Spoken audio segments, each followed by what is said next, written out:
সত্যি করে বলুন তো, আপনি যখন Ryzen 3, 5, 7, 9 তারপর X, G বিভিন্ন ধরনের ওয়ার্ড শোনেন, তখন কি আপনার মনে হয়, ও আচ্ছা, আমিও খুবই কঠিন ম্যাথমেটিক্যাল কিছু করছি যেগুলো আমি বুঝতে পারছি না? আপনি যদি এই ধরনের এম্বারাসিং মোমেন্টের মধ্যে না পড়তে চান এবং আপনি আপনার ফ্রেন্ডদেরকে দেখাতে চান আমি প্রসেসর সম্পর্কে জানি, তাহলে এই ভিডিওটি মনোযোগ দিয়ে দেখুন, কারণ আজকে আপনাকে সব বুঝিয়ে দেবো আমি। Ryzen 3 এটা হচ্ছে এন্ট্রি লেভেল প্রসেসর। এটি আপনার সাধারণ কাজ যেমন browsing, school work, video call, Netflix আর সাধারণ সিম্পল গেম খেলা এসব ধরনের কাজ ইজিলি হ্যান্ডেল করতে পারে। এর মধ্যে সাধারণত 4টি কোর থাকে আর আপনি খুব বেশি হেভি কোনো গেমিং করতে পারবেন না এর মাধ্যমে। আপনি যদি Ryzen 3 কিনেন এবং চিন্তা করেন যে আমি এটি দিয়ে খুব হেভি গেম প্লে করবো, তাহলে এই প্রসেসর আপনার জন্য না। তাই জন্যে এর দামও তুলনামূলক কম হয়ে থাকে, আপনি সহজে অ্যাফোর্ড করতে পারেন। এটি হচ্ছে সাধারণত student, office worker, casual gamer যারা হয়ে থাকে তাদের জন্যে। Ryzen 5 এটি মোটামুটি পাওয়ারফুল হয়ে থাকে। এর মধ্যে থাকে 6 থেকে 8টি কোর। আপনি যদি সাধারণ গেমার হয়ে থাকেন, তারপর মাল্টিটাস্কিং করেন, আপনি এইচডিতে মিডিয়াম গ্রাফিক্সে যে কোনো ধরনের গেম এখানে চালাতে পারেন।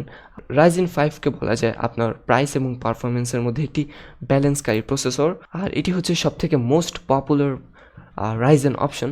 আপনি যদি স্ট্রিমার হন, সাধারণ গেমার হন, আর আপনাকে মোটামুটি হেভি কাজ হ্যান্ডেল করতে হয়, তাহলে Ryzen 5 আপনি চুজ করতেই পারেন। এখন আমরা যাচ্ছি পাওয়ারফুল প্রসেসরের দিকে, Ryzen 7। Ryzen 7 থেকে সকল ধরনের পাওয়ারফুল কাজ আপনি করতে পারেন। এর মধ্যে থাকে 8টিরও বেশি কোর। এটি হচ্ছে সেই সব মানুষদের জন্য যারা শুধু পারফরমেন্স চায়। হেভি এডিটিং করতে পারেন, যেমন 4K এডিটিং, তারপর 3D মডেলিং। আপনি যদি হেভি কোনো গেম খেলে থাকেন, আপনি যদি হাই গ্রাফিক্সের কোনো গেম খেলেন, তাহলে এই প্রসেসরটি আপনার জন্য। আপনি ভালো রেজলিউশনে মোটামুটি একটি ভালো গ্রাফিক্সে কোনো গেম খেলতে পারেন, কিন্তু আপনি এর মধ্যে একদম 4Kতে মাইনক্রাফট খেলতে পারেন।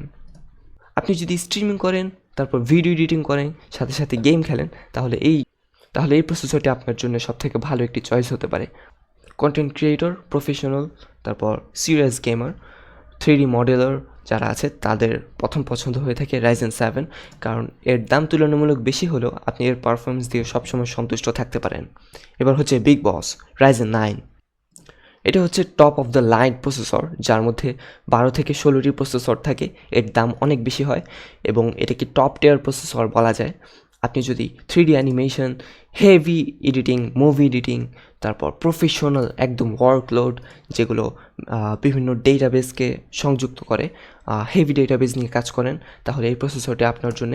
এর দাম তুলনামূলক অনেক বেশি এবং এটি খুব powerful, cool are extremely fast হয়ে থাকে। এটা হচ্ছে হাই এন্ড কন্টেন্ট ক্রিয়েটরদের জন্য যাদের খুব হেভি লোড নিতে হয়। আপনি যদি কোনো ডেভেলপার হয়ে থাকেন এবং আপনাকে হেভি গেমগুলোকে ডেভেলপ করতে হয়, তাহলে এই প্রসেসরটা আপনার জন্যে।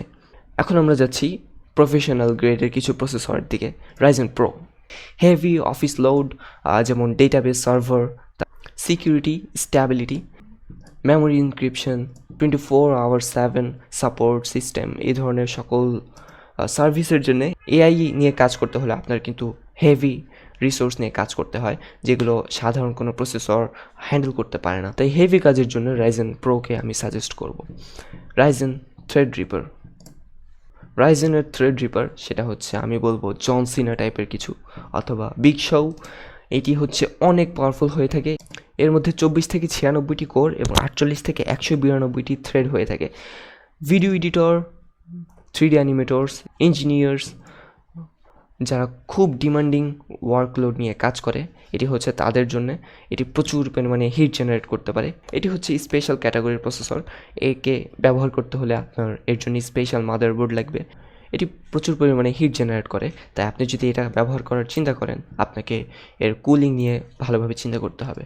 তো আপনি জেনে গেলেন Ryzen 3, 5, 7, 9 Pro এবং Threadripper-এর কাজ কী, কতটুক। এবার আপনার ফ্রেন্ডের সামনে গিয়ে আপনি ফ্লেক্স নিতে পারেন, হ্যাঁ আমি জানি, আমি বুঝি এবং আমি চাই Ryzen Threadripper ব্যবহার করতে, আমি এটা কিনতে চাই। আর আপনি হয়ে যাবেন গরিব, কারণ এটি খুবই দামি হয়ে থাকে। ধন্যবাদ।